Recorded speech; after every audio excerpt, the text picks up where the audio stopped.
the arts, we learn how to collaborate with other musicians or other artists. Through the arts, we learn to concentrate on what it is we're trying to do. And through the arts, we learn to communicate our ideas to other people using very imaginative techniques. All of these are central to learning.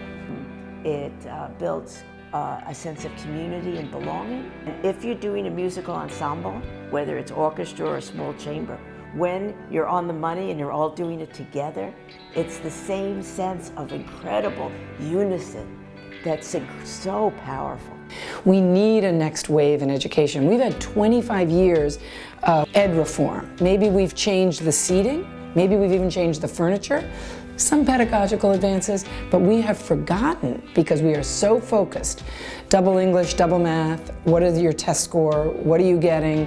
We are so focused on this narrow definition of accountability that we have forgotten that making and doing, that creating must be joy, has to be at the center of what young people do. Otherwise, what's the point? The arts have always been part of how we learn, through storytelling, through movement, through music.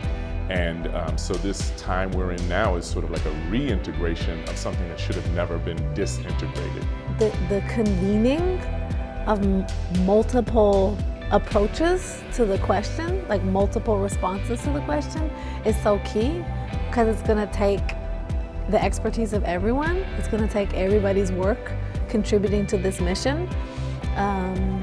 So I think first and foremost is learning who's doing what, where. The next wave is really exciting because it's bringing together a lot of people who've been thinking about this, but maybe have gotten stuck with, where do I go from here? So it gives people opportunities to find each other and to share ideas.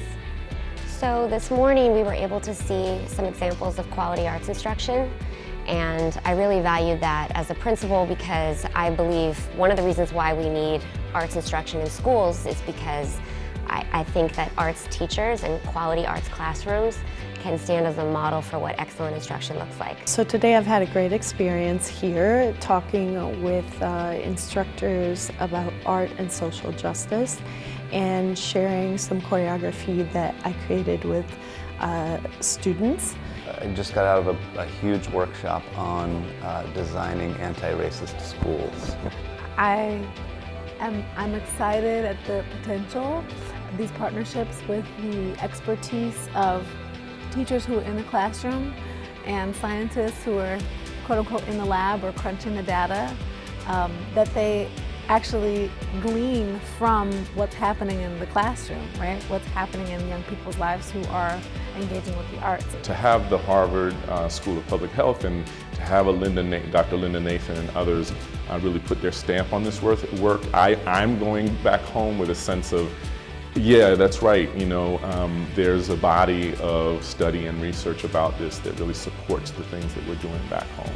So I see the value of Next Wave is really allowing educators and others within the community to collaborate and think through problems that they can't always think through in their individual spaces, in their institutions, at school.